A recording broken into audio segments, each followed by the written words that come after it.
Halo semua, pada video kali ini kita akan melanjutkan pembahasan soal KSR, Komposisi Sains Ruang Guru Bidang Fisika tahun 2024. Ini bab regional ya, atau bab pengisian. Kita lanjutkan ke soal nomor 11. Sebuah gulungan kawat memiliki resistansi 20 ohm di perubahan temperatur 25 derajat Celcius dan 26 ohm di perubahan temperatur 100 derajat Celcius. Koefisien temperatur atau alfa, koefisien temperatur pada kawat tersebut adalah, oke, ini resistansi ini mirip kayak pemuaian konsepnya. Kalau pemuaian kan L0 terus dikali 1 plus alfa delta T gitu ya. Tapi di sini alfanya adalah koefisien muai. Nah, kalau resistansi sama juga R0 1 plus alfa delta T. Tapi alfanya yang di sini adalah koefisien temperatur. Kayak gitu. Nah, jadi kita masukin aja kondisi pertama, R-nya 20, R0-nya kita nggak tahu, 1 plus alfa dikali perubahan temperaturnya 25. Kemudian kondisi kedua, itu adalah 26 ohm, R0-nya kita nggak tahu, 1 plus alfa dikali 100 ini ya. Ya tinggal kita bandingkan aja pakai ini ya, per ya. So, kita dapat 20 per 26 sama dengan R0, 1 plus alfa, 1 plus 25 alfa, kemudian per R0, 1 plus 100 alfa. Coret-coret, ini bisa disederhanakan 10, 13 gitu ya. So, kita bisa kali silang, jadinya 10 dalam kurung 1 plus 100A sama dengan 13 dalam kurung 1 plus 25A. Nah, ini sisanya tinggal matematis saja.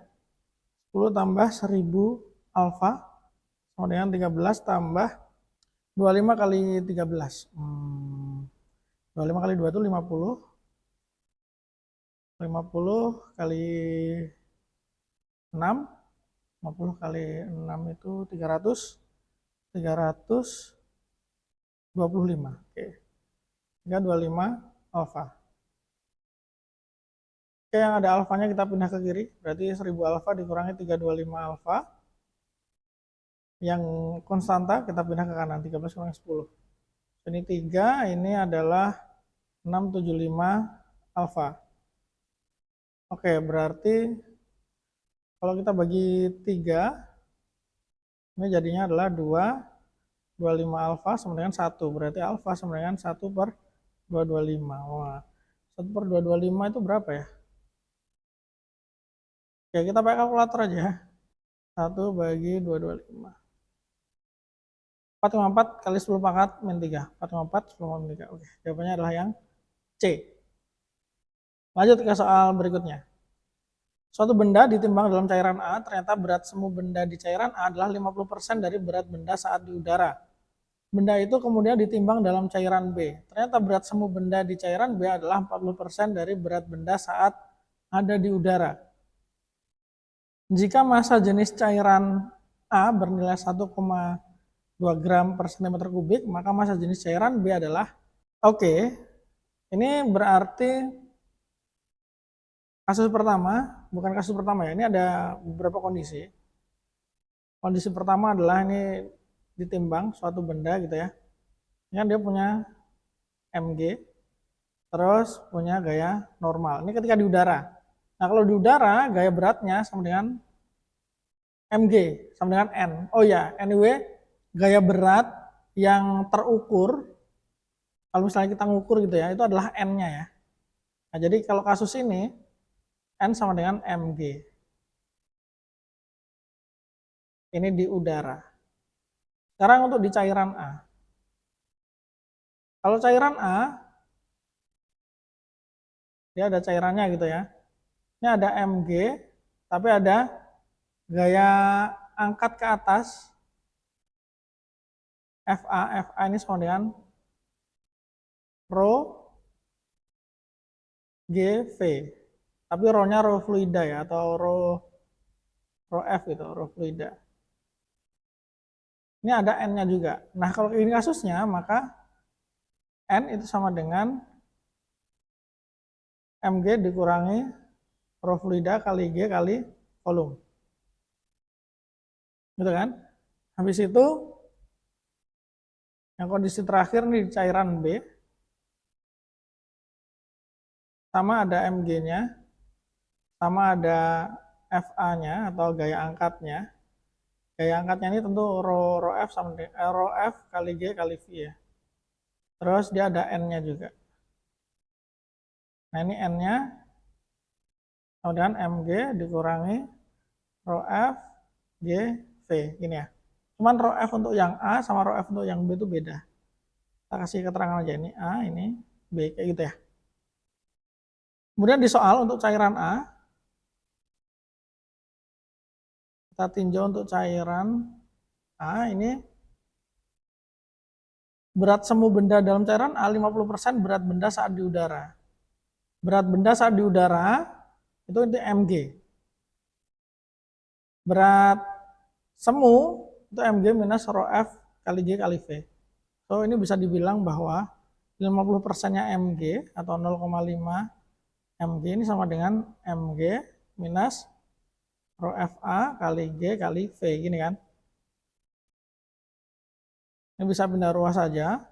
Rho Fa kali G kali V sama dengan Mg kurangi 0,5 Mg ya, 0,5 Mg kan gini. Ini untuk cairan A. Sekarang untuk cairan B. Ini dibilang kalau di cairan B, itu berat semuanya 40% dari berat benda di udara. Berarti 0,4 Mg sama dengan Mg dikurangi rho F B kali G kali V. Pindah ruas, ini jadinya rho F B kali G kali V sama dengan 0,6 Mg. Oke, ini ada persamaan 1, persamaan 2. Yang dicari adalah rho F-nya si B, rho F-nya si A udah diketahui kan. Ya udah kita tinggal perbandingan aja. Persamaan 1 banding persamaan 2. Jadinya kita punya rho Fa GV per rho FB GV sama dengan 0,5 Mg per 0,6 Mg gini ya. Nah, yang sama-sama kita coret nih Mg hilang, GV hilang. Tinggal masukkan angkanya. Rho Fa ini 1,2, rho Fb-nya kita tulis rho Fb karena belum tahu. 0,5 per 0,6 ya ini 5 per 6 gitu ya. Oke, berarti dari sini kita bisa dapat bahwa rho Fb itu sama dengan 1,2 kali 6 per 5. Nah, berapa nih? Ini sama aja 1,2 kali 1,2 ya. 1,44 gram per cm kubik. 1,44 jawabannya adalah yang C. Mari kita lanjutkan ke soal berikutnya. Sebuah kristal yang berada pada temperatur sangat rendah memiliki kapasitas panas yang dinyatakan sebagai C sama dengan B kali T pangkat 4. Dengan B merupakan konstanta. Jika awalnya entropi bernilai S0, entropi kristal pada temperatur tersebut itu berapa? Baik, entropi itu gini ya secara definisi ya. ds itu sama dengan dq per T. D ini kayak delta tapi kecil ya, jadi nanti diintegralkan. Nah, dq ini sama aja C kali dt per T, kan ini. Nah, tinggal kita substitusikan aja. ds, C-nya sebagai B, T pangkat 4 kali dt per T. Coret, sisa 3, gini kan. Sehingga ds sama dengan BT pangkat 3 dt. Nah, ini tinggal diintegralkan. Dari S0 sampai S.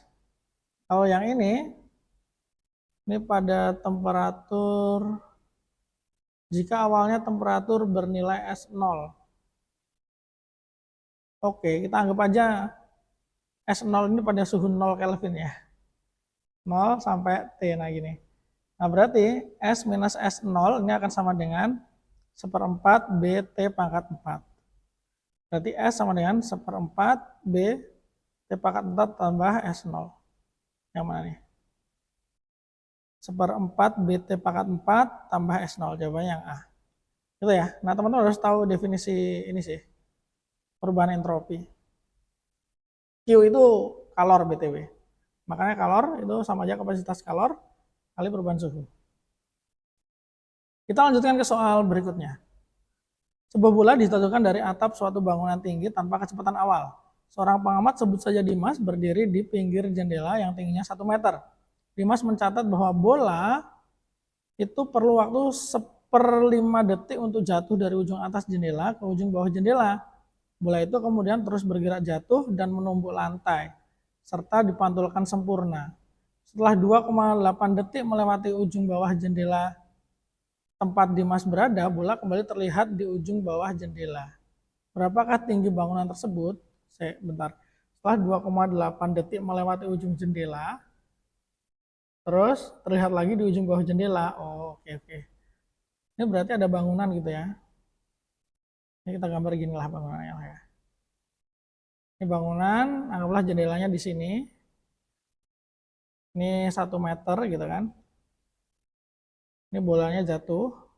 Ini kita kasih titik A, titik B, titik C, titik D. Titik D ini berarti seketinggian itu ya. Segaris, pokoknya garis tanah ini.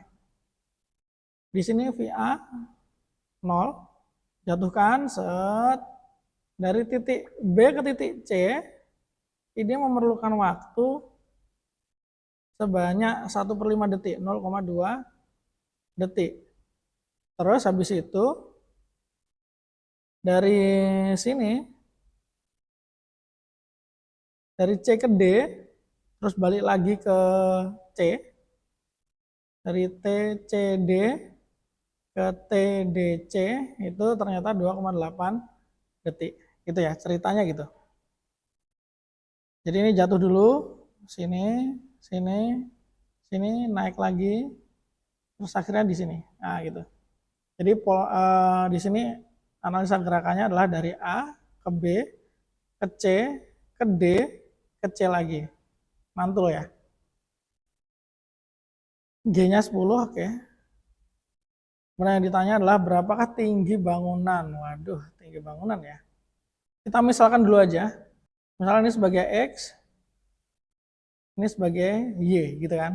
Berikan tinggi bangunan ini adalah X tambah 1 tambah Y gini ya. Oke, kita analisa dulu aja di bagian dari A ke B ya. Dari A ke B berarti VB itu sama dengan VA tambah GTAB. Berarti karena VA-nya 0, G TAB gitu aja. Kemudian SAB itu adalah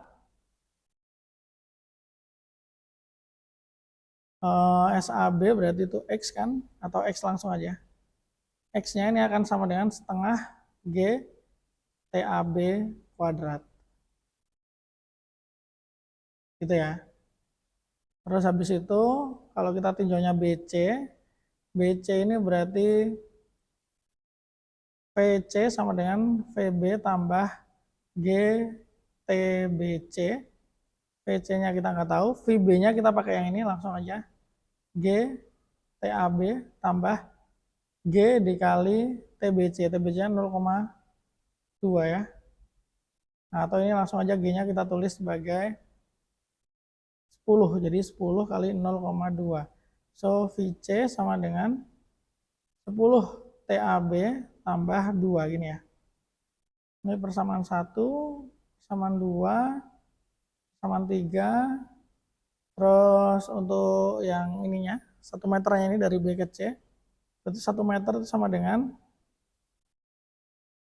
1 meter itu sama dengan VB plus setengah G TBC kuadrat. VB-nya adalah yang ini, persamaan 1, G kali TAB.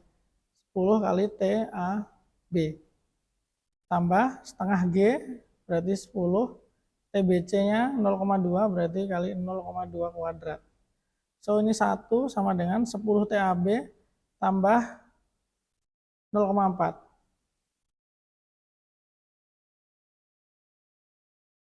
Nah, dari sini kita bisa tahu bahwa T atau waktu dari A ke B itu adalah 1 kurangi 0,4 bagi 10, 0,06 ya. Second, nah ini baru dapat kita. Simpan dulu TAB-nya. Nah, berarti dari sini kita pindah ke persamaan 2 lagi ya, langsung ya. Berarti X itu sama dengan setengah kali 10 kali TAB. TAB-nya 0,06 kuadrat. Nah, ya bener kan ya? Bentar. 1/5 detik, 0,2, 0,2, kuadratan 0,04, 0,04 kali 10, 0,4. Pindah ke sana jadi 0,6 bagi 10, 0,06. Ya bener kok. Sebentar. Aduh. Sorry, salah hitung ya. Ini setengah G harusnya 5. Ini berarti bukan 0,4 tapi 0,2. Ini bukan 0,06, ini berarti 0,8. Nah, ini kita ganti 0,8. Nah, berarti X-nya kita hitung aja deh. Kayak kalkulator ya, biar cepet ya. Setengah kali 10 kan 5, kali 0,08 kuadrat. 0,032. Oke. Kok kecil sekali gitu X-nya. Terakhir, kita harus mencari Y. Berarti kita tinjau geraknya dari C ke D ya. C ke D itu berarti V di D itu adalah VC tambah G TCD. VC-nya adalah 10 TAB tambah 2. Oke. Berarti VD itu adalah 10 TAB tambah 10, tambah 2 tambah 10 TCD. VD kita masih belum tahu, tapi TAB itu 0,08. Berarti ini 0,8 tambah 2 tambah 10 TCD. Berarti VD itu adalah 2,8 tambah 10 TCD gini ya. Ini untuk VD-nya. Nah, kalau untuk Y-nya, Y ini berarti VC. Sebentar. Sepertinya ada yang salah rumus tadi ya saya. Hang on. Harusnya ini VC dikali TCD tambah setengah G TCD kuadrat ini ya. Yang ini bener ya di sini. Nah, saya tadi salah di bagian ini nih. Ini harusnya VB kali TBC dong ya. Aduh, oke. Ya, salah hitung ternyata. Oke. Ini berarti nanti angkanya juga beda nih. Alright. Kita ganti dulu ya. Mumpung dapat salahnya di mana. Harusnya kan VB dikali TBC gitu kan. VB-nya tadi 10 TAB, ya 10 TAB, TBC-nya adalah 0,2 berarti ini 2 TAB. Nah, gitu. Ini baru benar. Jadi 0,8 dibagi 2, 0,4. Oke, ini 0,4. Nah, kemudian 0,4 kali 0,4 jadinya 0,16 kali 10. 1,6 bagi 2, 0,8. Nah, ini baru make sense. Oke, kita lanjut ya. Y-nya kita nggak tahu, VC-nya tetap benar yang ini. Tapi yang salah adalah yang mana nih? Oh, ini salah, sorry. Ini TAB-nya ya. TAB-nya harusnya adalah 0,4. Ini berarti 4. 4 tambah 2 berarti 6. Oh ya, di sini. Oke deh, berarti 6 tambah 10 T CD kali T CD tambah 5 T CD kuadrat. Ini ya, Y ya. Nah ini TCD sama TDC ini kan bisa berbeda ya, 2,8. Oke deh, kita tandai dulu ini persamaan nomor berapa ini berarti. Anggap nomor 4 gini ya. Terus di mana lagi kita nulisnya? Ini aja deh. Dari D ke C. D ke C itu kan berarti karena dia pantulannya sempurna, maka kecepatan di sini, di D, VD ketika balik ke atas itu sama dengan VD ketika ke bawah. Kemudian kalau nyampe ke VC, kecepatannya tetap sama kayak VC. VC gitu, VC yang mana nih? Oh ini yang VC ya. Kayak VC, oke deh, nggak apa-apa. Berarti nih kita langsung ke bagian Y aja. Y berarti sama dengan VD kali TDC dikurangi setengah G TDC kuadrat. Ini ya. VD itu adalah ini ya, 6 plus 10 TCD. TCD kali TDC, gini kan. Terus dikurangi 5 kali TDC kuadrat. Oke. TDC-nya ada. Wah, ini jadi rumit ya pertanyaannya ya, persamaannya. Ini bagian sini nih kita perlu space lagi untuk menyamakan Y yang di persamaan 4 sama yang Y di persamaan 5 dengan mengganti ini ya. Berarti TCD sama dengan 2,8 minus TDC gini kan. Nanti kita cari TDC-nya. Nah, kita tulis aja di bawah sini ya. Persamaan 4 dan 5. Samaan 4 dan 5. Ini nanti ketemunya Y sama dengan Y. Y yang persamaan 4 itu ada 6 plus 10 TCD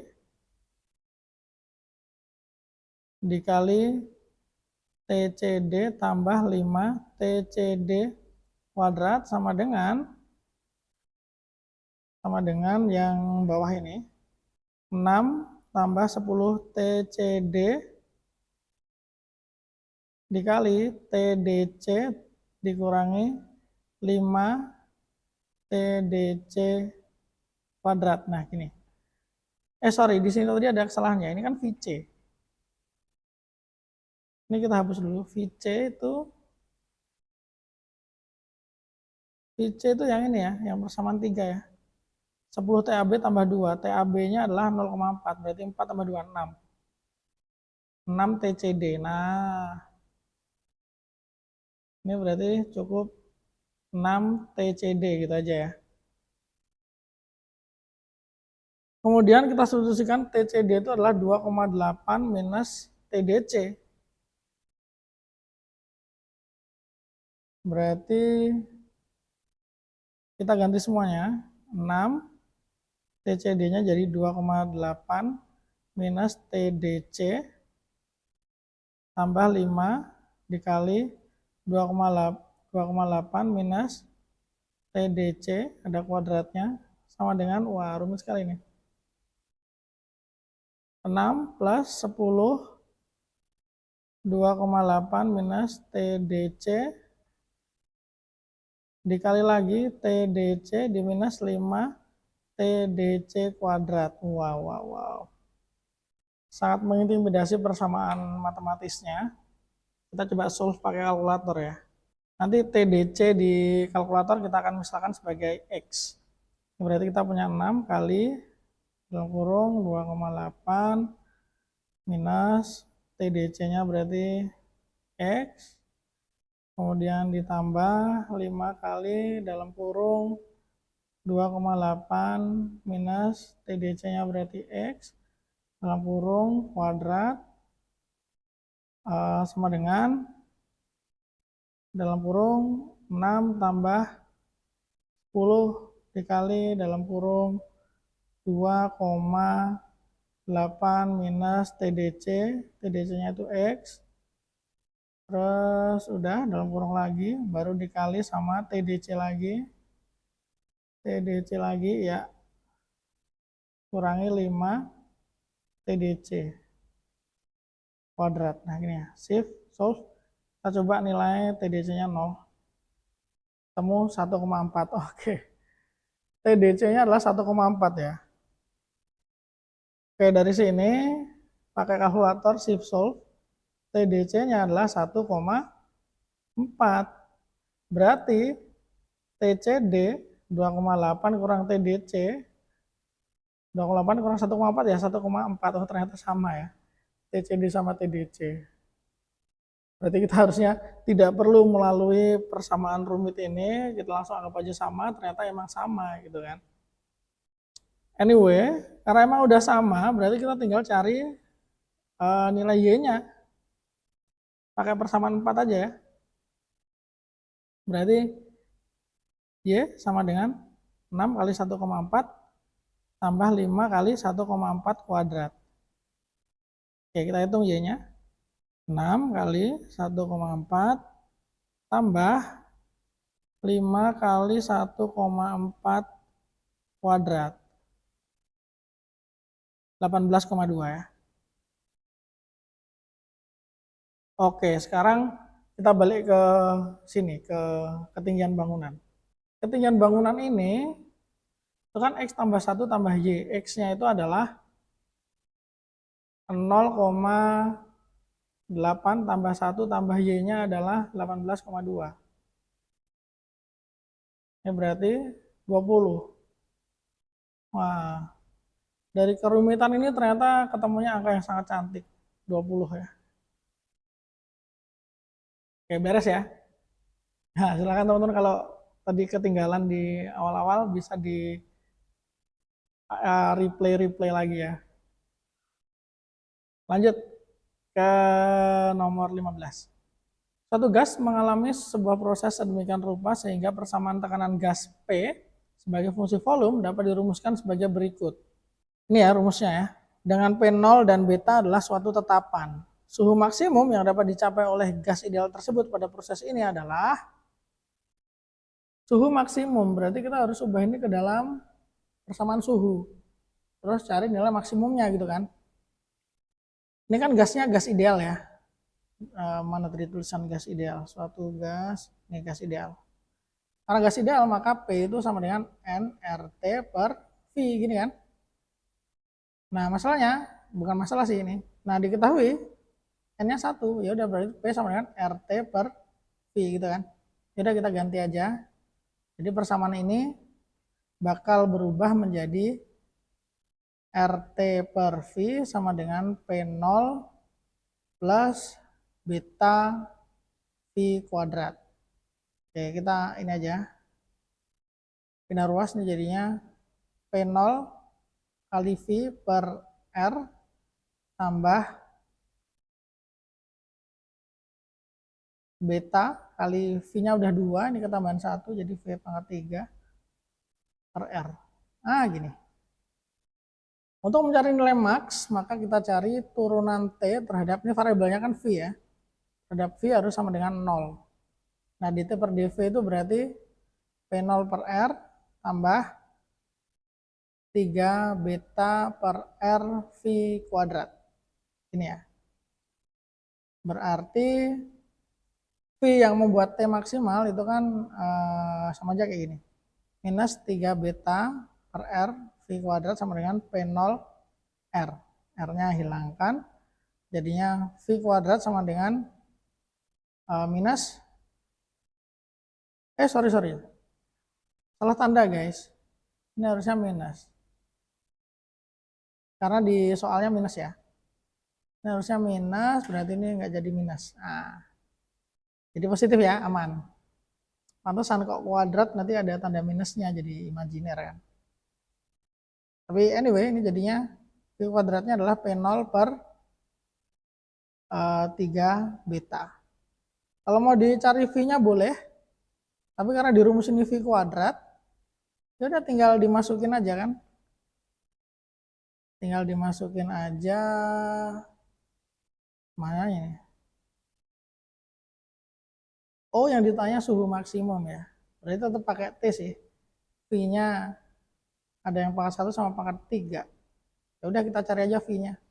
Berarti V adalah akar P0 per 3 beta kayak gini. Kita ubah ke sini aja. Kita masukkan T max itu berarti P0 per R kali V-nya yang membuat maksimum adalah P0 per 3 beta. Dikurangi beta per R V pangkat 3 per R berarti ini adalah P0 per 3 beta diakarkan lagi P0 per 3 beta. Nah, jadi ini ya. Yang warna biru ini. Terus sampai mana nih? Oh, ini betanya kecoret, guys. Betanya kecoret P0 per 3R. Oke, P0 per R sama P0 per 3R. Jadi 1 dikurang sepertiga, 2 per 3. Berarti T max-nya adalah 2 per 3 P0 per R akar P0 per 3 beta. Ini jawabannya. Jawabannya adalah yang A. Nah, ketemu ya. Kok yang A? Betanya ada koefisien 3-nya. Oh, yang E. Yang E ya. Oke deh. Selesai, lanjut ke soal berikutnya. Sebuah lemari didorong di atas lantai mendatar pada suatu ruangan. Jika hanya Andi yang mendorong, percepatan balok adalah A1. Jika Andi dan Budi, maka A2. Jika Andi, Budi, dan Ciko, maka A3. Dengan mengasumsikan bahwa gaya dorong dari tiap orang sama besar dan gaya hambat adalah sama untuk setiap kasus, maka hubungan yang benar adalah, oke, ada 3 kasus ya. Kasus pertama, ya udah dorong satu F ini kan, hambatannya F kecil kita anggapnya. Berarti F min F kecil sama dengan M dikali A1. Kasus kedua, dorong 2 orang, F sama F, hambatannya F kecil. Berarti 2F dikurangi F kecil sama dengan M kali A2. Kasus ketiga, yang dorong 3 orang, F, ada hambatan F kecil, berarti 3F dikurangi F kecil sama dengan M kali A3, gini kan. Nah, ini yang ditanya adalah hubungan antara A1, A2 sama A3. Hubungannya apa gitu kan. Oke, kita namain ini persamaan 1, ini persamaan 2, ini persamaan 3 gini ya.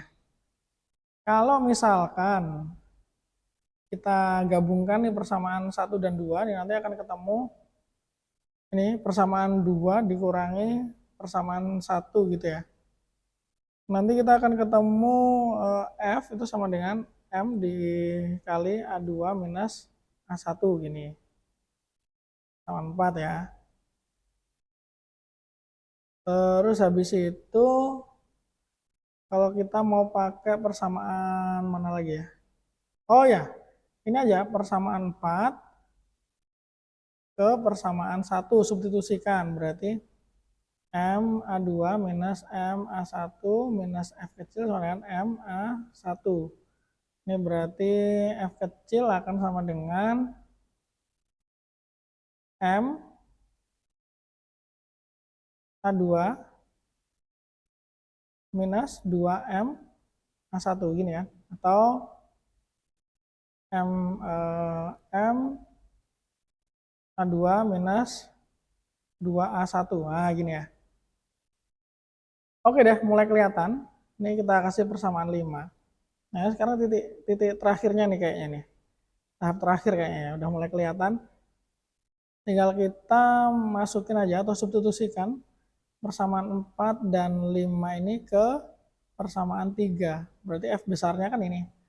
Berarti 3M A2 minus A1 dikurangi M A2 minus 2A1 sama dengan M A3 kan ini ya.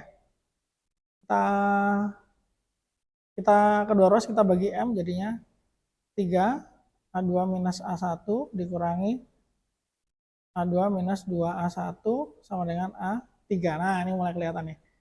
3A2 kurangi 3A1 kurangi A2 tambah 2A1 sama dengan A3. 3A2 dikurangi A2 berarti 2A2. Minus 3A1 tambah 2A1 berarti minus A1. So, A3 sama dengan 2A2 dikurangi A1. Mana?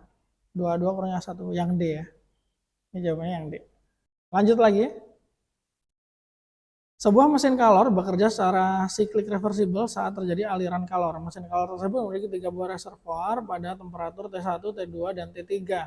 Jika mesin melakukan kerja 300 kJ per second saat mengambil kalor 500 kJ per second dari reservoir 1, besar kalor yang dikirim ke reservoir 2 dan 3 secara berurutan selama satu siklus adalah, oke, berarti ini ada mesin, ini ada reservoir 1, ini 2, ini 3 gitu ya. Intake-nya dari 1 ini sebesar 500 kJ per second. Kedua sama ketiga ini berapa kita nggak tahu. Yang jelas dia melakukan kerja sebesar 300 kJ per second. Nah, hukum kekekalan energi berarti input sama dengan output kan. Ini udah input 500, dikeluarin 300, berarti harusnya ke reservoir 2 dan 3 ini entah bagaimana susunannya, dia harus totalnya adalah 200 kJ per second. Ngambil 500 udah dilakukan buat kerja 300, berarti sisa 200 gitu kan. Nah, berarti kita cari aja yang di sini penjumlahannya, hasil penjumlahannya adalah 200. 20 40 bukan, 30 100 bukan, 50 150 mungkin, 50 70 bukan, 200 100 bukan. Ya udah, berarti yang terjumlah 200 cuman yang C, so jawabannya adalah yang C. Gitu ya. Harus 200 reservoir 2 dan 3, hukum kekekalan energi. Lanjut ke soal berikutnya ya. Sebuah mobil melaju dengan kecepatan tetap 24 meter per second. Karena si pengemudi melihat ada orang yang tiba-tiba menyeberang, pengemudi langsung menginjak rem sehingga mobil diperlambat dengan fungsi perlambatan sebagai berikut. Ini perlambatannya. Apabila mobil berhenti saat T sama dengan 4 detik, berapakah nilai K? Baik, ini kita pakai diferensial ya. Diferensial dari kinematika. Percepatan itu adalah perubahan kecepatan tiap waktu, kayak ini. Nah, A-nya itu udah diketahui, minus K akar, atau kita pakai 4 minus T pangkat setengah ya, karena akar itu kan bisa ditulis sebagai pangkat setengah. Kayak gini. Oke, kita kalikan kedua arus dengan dt, jadinya minus K 4 min T setengah dt dv. Ini ya. Kita integralkan, kecepatan awalnya adalah 24, kecepatan akhirnya adalah 0. Kemudian yang ini diintegralkan, awalnya 0 sampai waktunya 4 detik, kan gitu.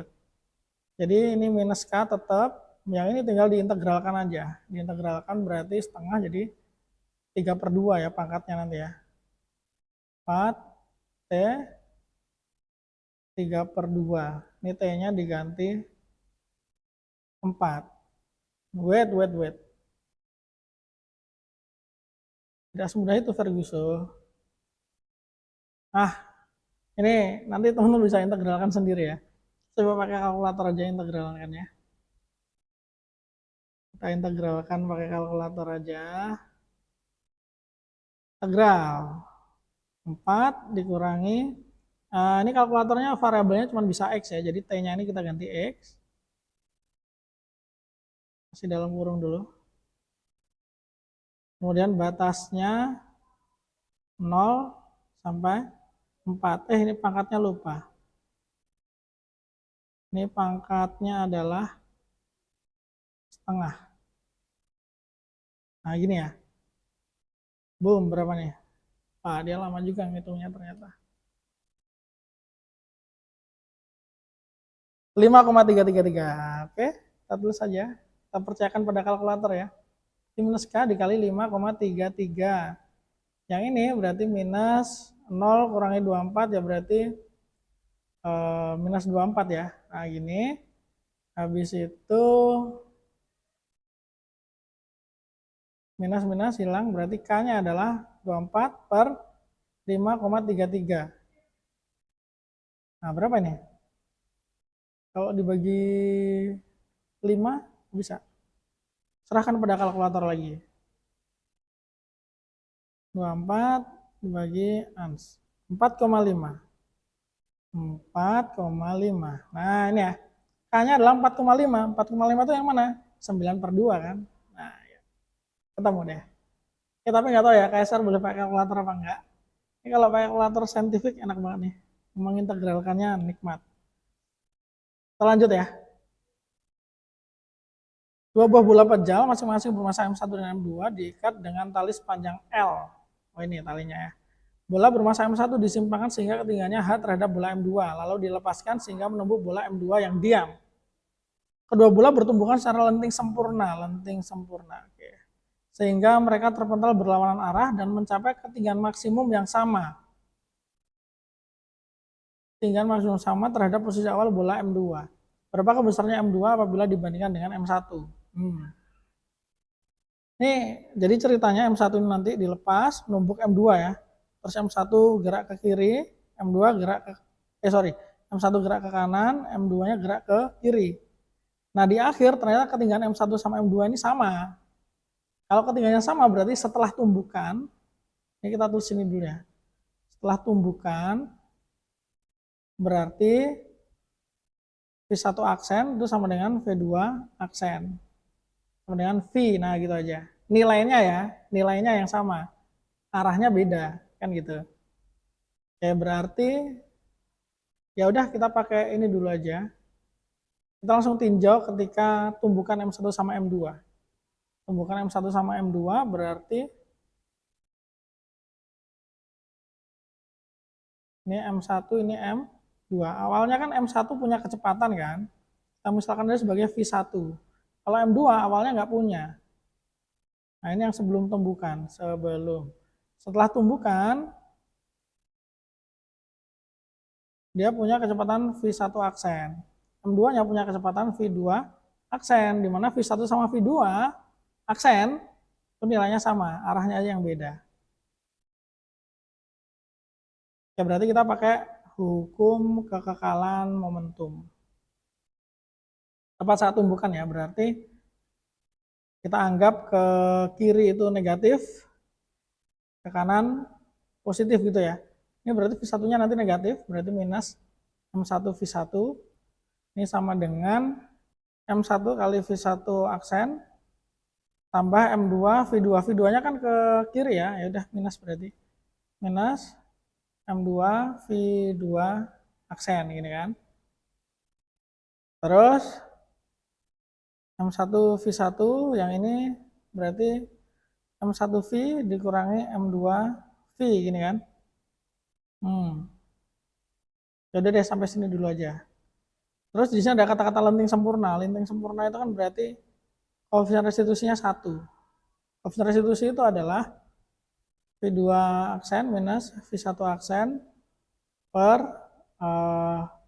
V2 min V1. Koefisien restitusinya 1, ini minus. V2-nya 0. V1-nya kan ke kiri ya, harusnya ada tanda minusnya. Berarti ini minus min V1. Kan tadi kita misalkan V1 ya. Terus habis itu V2 aksennya itu ke kiri juga, berarti minus V. V1 aksennya ke kanan, ya udah berarti V. Gitu kan? Oke, berarti dari sini kita bisa dapat 1 itu sama dengan ini 2 V per V1. Berarti V1 sama dengan 2 V, gini ya. Oke, substitusikan aja ke sini. Minus M1 kali 2V sama dengan M1V minus M2V. Berarti kedua ruas kita bagi V gitu kan. Jadinya minus 2M1 sama dengan M1 minus M2. Ini ya. Bina ruas M2-nya jadi positif, 2M1 jadi positif juga. So, M2 sama dengan M1 tambah 2M1, 3M1. Alright, M2-nya 3M1. Ada ya? M2 sama dengan 3M1. Jawabannya yang D. Ini dia caranya. Teman-teman boleh juga sih pakai, kalau nggak mau pakai koefisien restitusi, boleh pakai hukum kekekalan energi ya. Karena ini lenting sempurna. Lanjut ke soal berikutnya.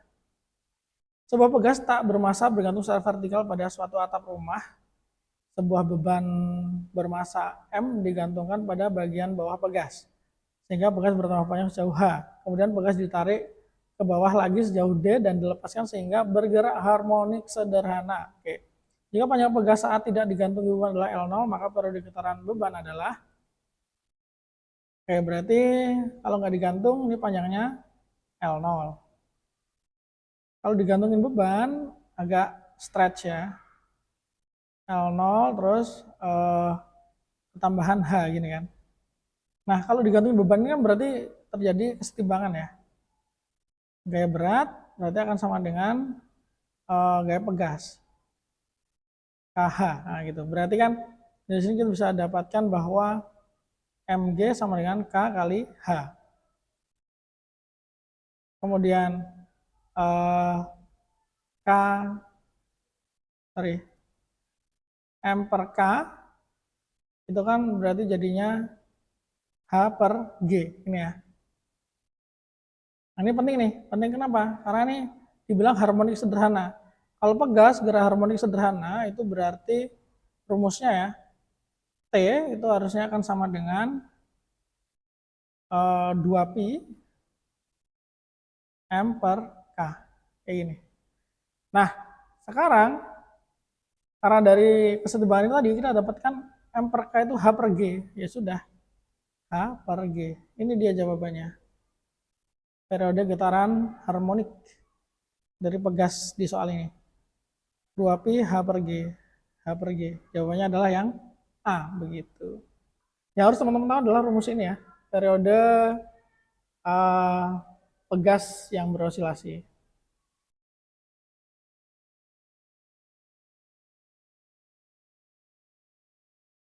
Oke, mungkin sampai sini dulu pembahasan soal kali ini. Thank you sudah menonton. Kita akan lanjutkan di video selanjutnya. Bye.